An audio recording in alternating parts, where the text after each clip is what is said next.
Welcome to Russian History Retold,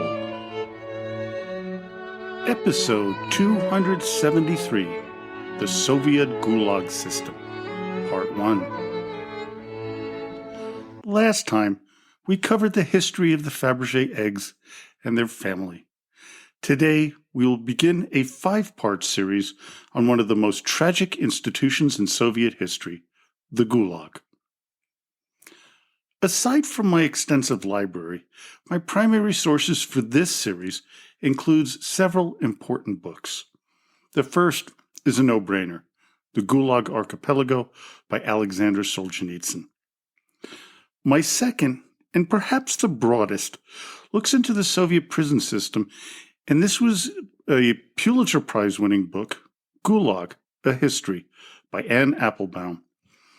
I've also leaned on Dressed for a Dance in the Snow, Women's Voices from the Gulag by Monica Zagustova, and Women of the Gulag, Portraits of 5 Remarkable Lives by Paul Gregory. Applebaum's monumental work is not an easy read, nor are any of the aforementioned works. Not because they're difficult intellectually, but because it is hard to come to grips with the depictions of the grim conditions and the suffering of the people sent to the Gulag. One of my goals in using these books is to impart the emotions from the tales and information they share with the reader, as difficult as it may be to listen to. The description of the Gulag and the people who suffered in them cannot be done through photographs. While gruesome, a pictorial illustration doesn't quite do justice to the plight of the millions sent to these God-forbidden hellholes. This is why I think this series is so important, as there are still political prisoners in Russia today under some of the same harsh treatments dealt out by the Soviet regime. The Gulag system used by the communist government had its roots in Tsarist Russia beginning in the 17th century. These camps were based in Siberia and were considered forced labor prisons. While the conditions in these places were pretty bad, they were nowhere near the kind of brutal conditions that the Soviets would develop starting right after the Bolshevik Revolution. As Applebaum puts it concerning the Tsarist version of the Gulags, quote, "If life in Tsarist exile did become intolerably unpleasant, there was always escape. Stalin himself was arrested and exiled 4 times. 3 times he escaped, once from Irkutsk and twice from Volgograd district, a region which later became pockmarked with camps." She further writes, quote, "Thus did their Siberian experience provide the Bolsheviks with an earlier model to build upon, and a lesson in the need for exceptionally strong punitive regimes. They basically learned how to make the camps impossible to escape from and more intolerable based on what they saw as the Tsar's mistakes." To begin this journey on the history of the Soviet gulags, I'll start with a quote from our favorite Russian poet, Anna Akhmatova, which was shared in Anne Applebaum's book. Quote, "In the terrible years of the Yezhov terror, I spent 17 months waiting in line outside the prison in Leningrad. One day, somebody in the crowd identified me. Standing behind me was a woman with lips blue from the cold who had, of course, never heard me called by my name before.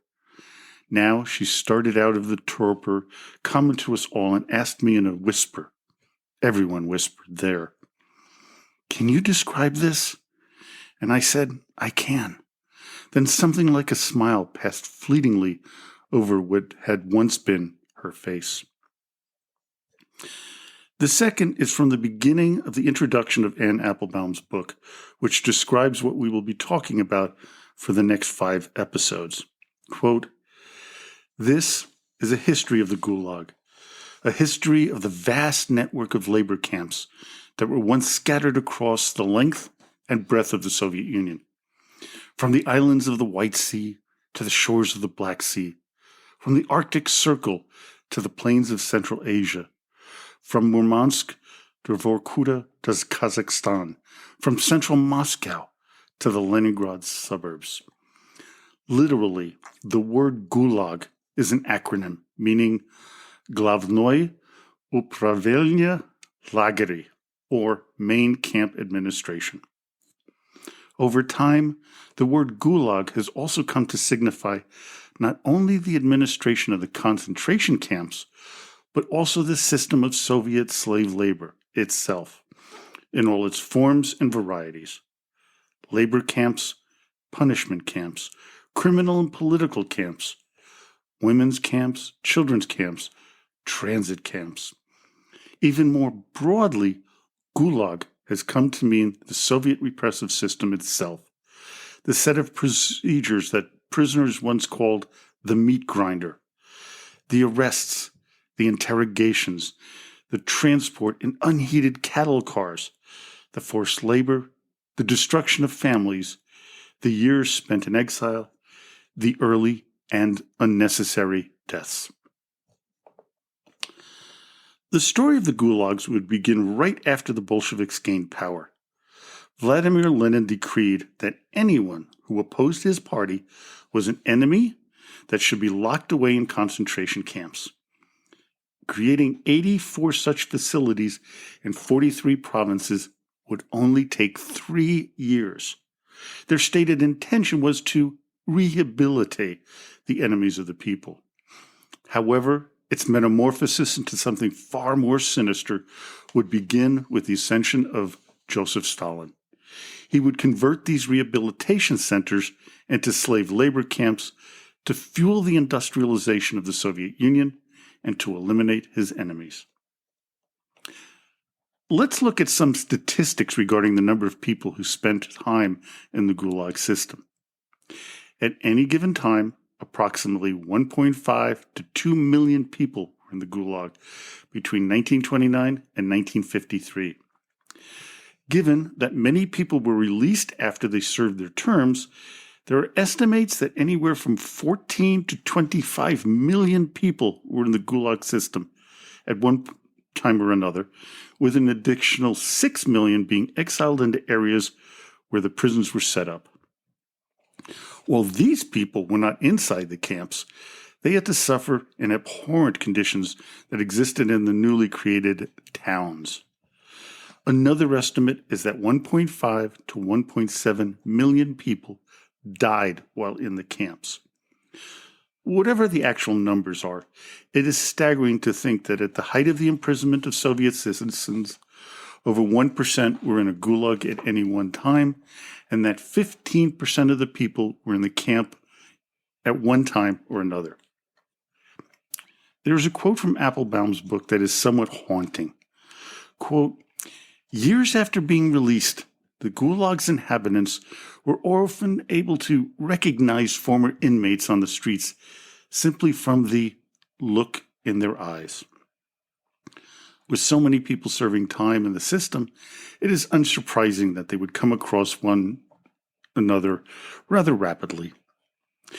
There have been numerous comparisons between the Gulag and the Nazi concentration camps, but the two have vast differences.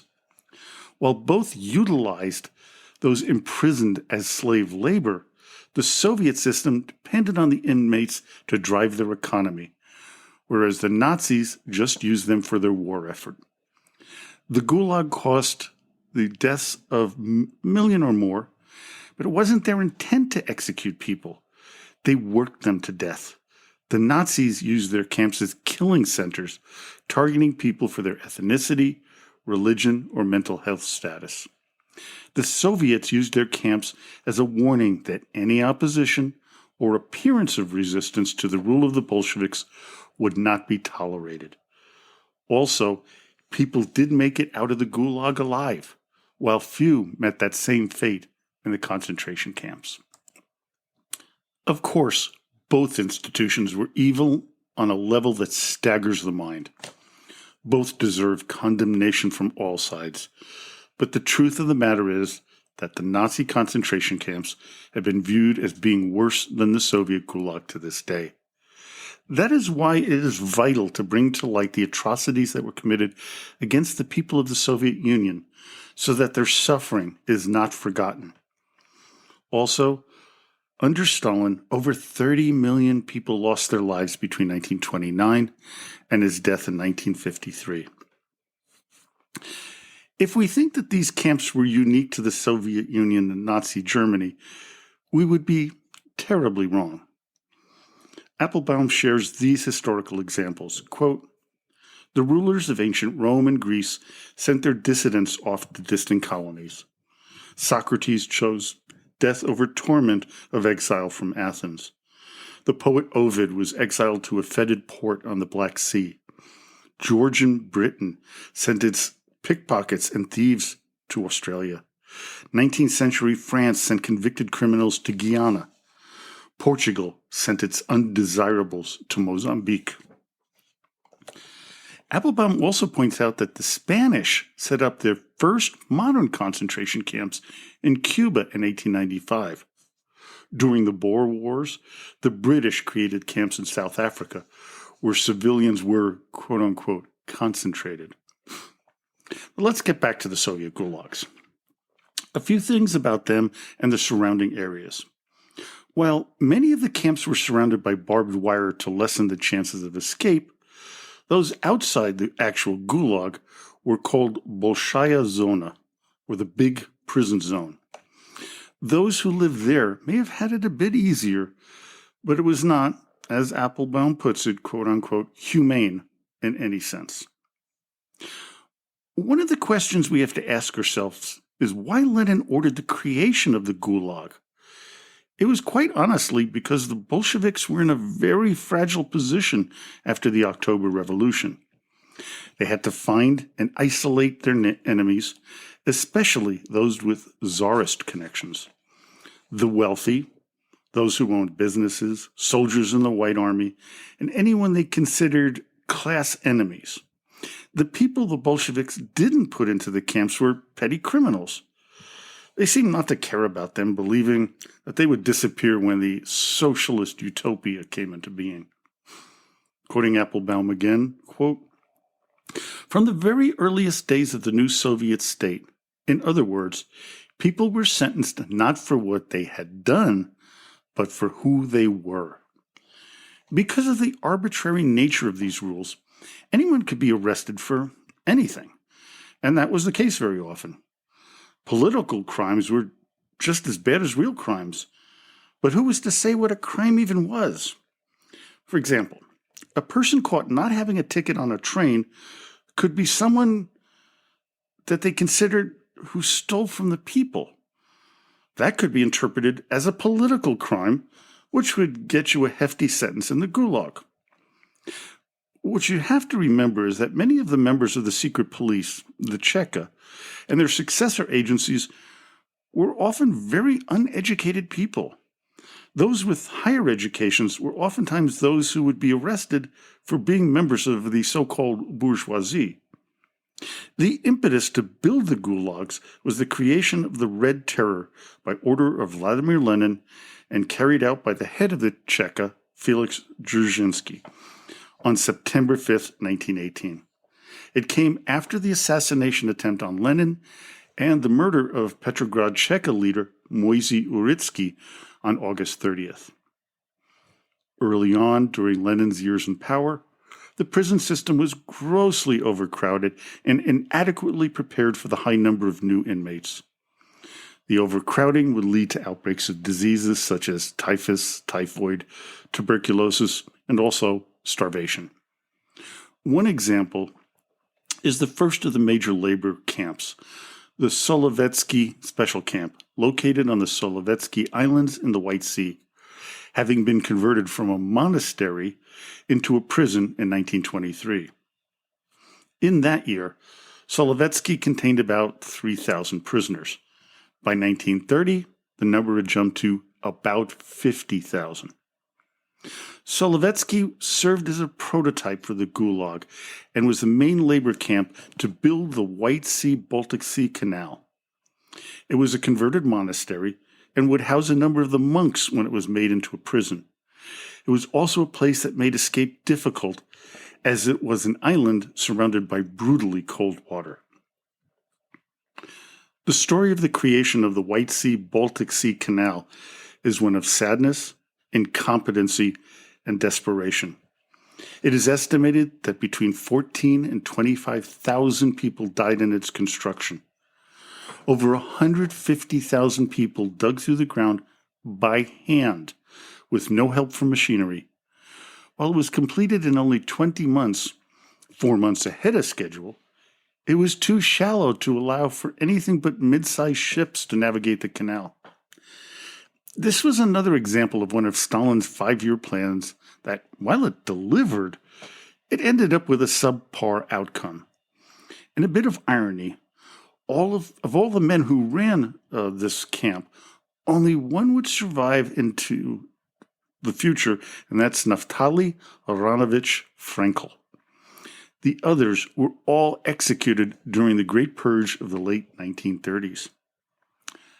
Frankel's story is an unusual one, as he was initially arrested in 1923 and sent to Solovetsky as a prisoner. In a few short months, he somehow became a guard, and eventually, as unbelievable as it sounds, he became camp commandant, and a successful one at that. Alexander Solzhenitsyn claimed that Frankel developed the notorious "you eat as you work" system, also known as the nourishment scale, which destroyed weaker prisoners in weeks and would later cause uncounted casualties. However, other historians, including Anne Applebaum, dispute that claim, saying, quote, "Even if Frankel did not invent every aspect of the system, he did find a way to turn a prison camp into an apparently profitable economic institution, and he did so at a time, in a place, and in a manner which may well have brought that idea to the attention of Stalin." Stalin would meet Frankel and protect him from the purges to come. He would die in 1960 at the age of 76, an old man by Bolshevik standards. So, who were the people who would be sent to the Gulag in the Soviet Union? As Applebaum put it, quote, "From the start, the special prison system was meant to deal with special prisoners, priests, former Tsarist officials, bourgeois speculators, enemies of the new order. But one particular category of politicals interested the authorities more than others. These were members of the non-Bolshevik revolutionary socialist political parties, mainly the anarchists, the left and right social revolutionaries, the Mensheviks, and anyone else who fought for the revolution but had not had the foresight to join Lenin's Bolshevik faction and had not taken full part in the coup of October 1917. However, these prisoners were challenging to work with because they had all been incarcerated in the Tsarist system and knew how to agitate against their captors. Hunger strikes, work stoppages, and escapes were all things these people were well aware of and pretty good at. They would also send letters to family and friends telling their tales of woe in the Gulag.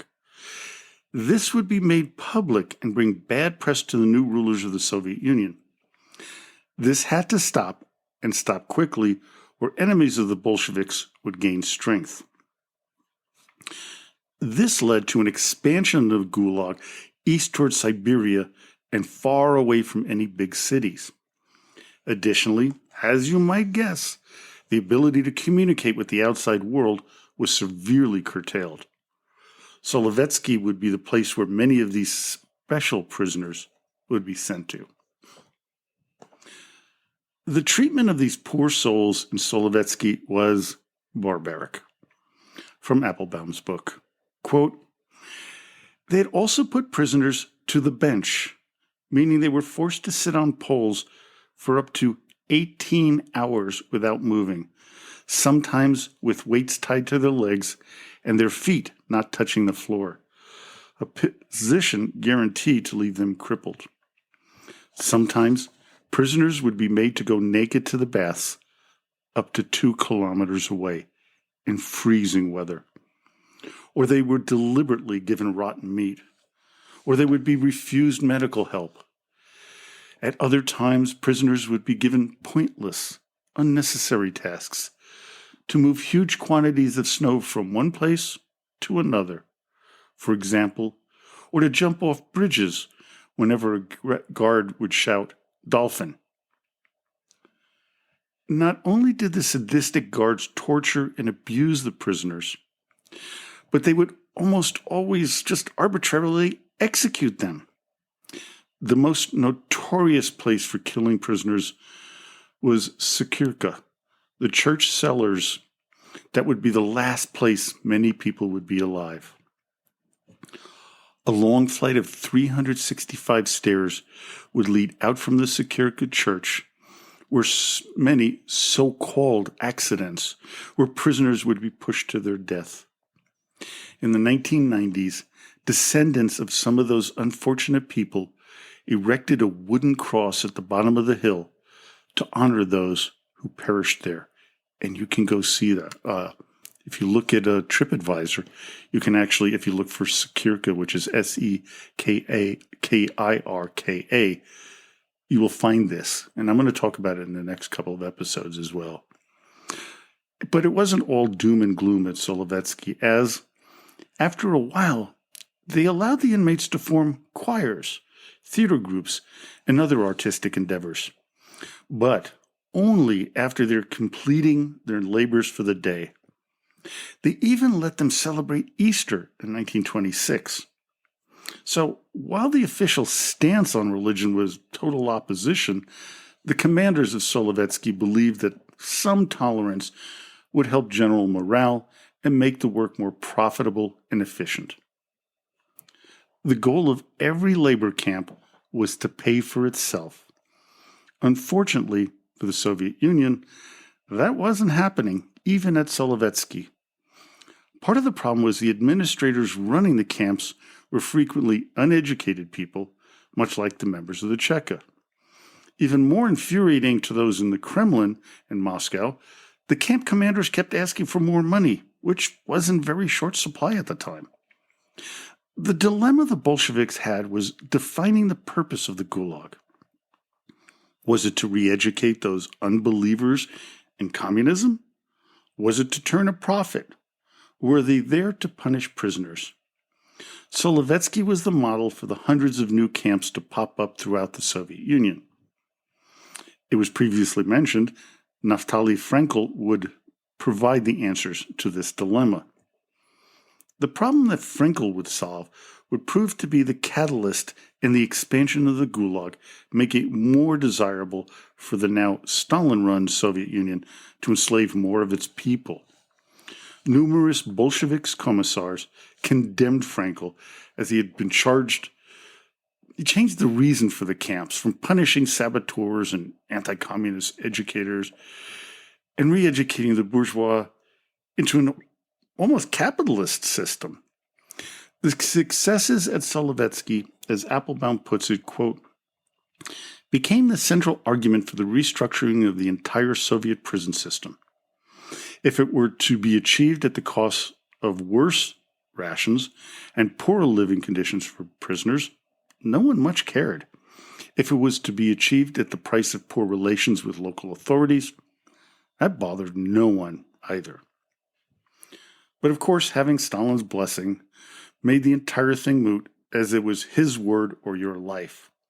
Disagreement over the Gulag and their purpose would cost the lives of thousands of Bolsheviks in the coming Great Purge. Well, this is where we're going to end today's episode.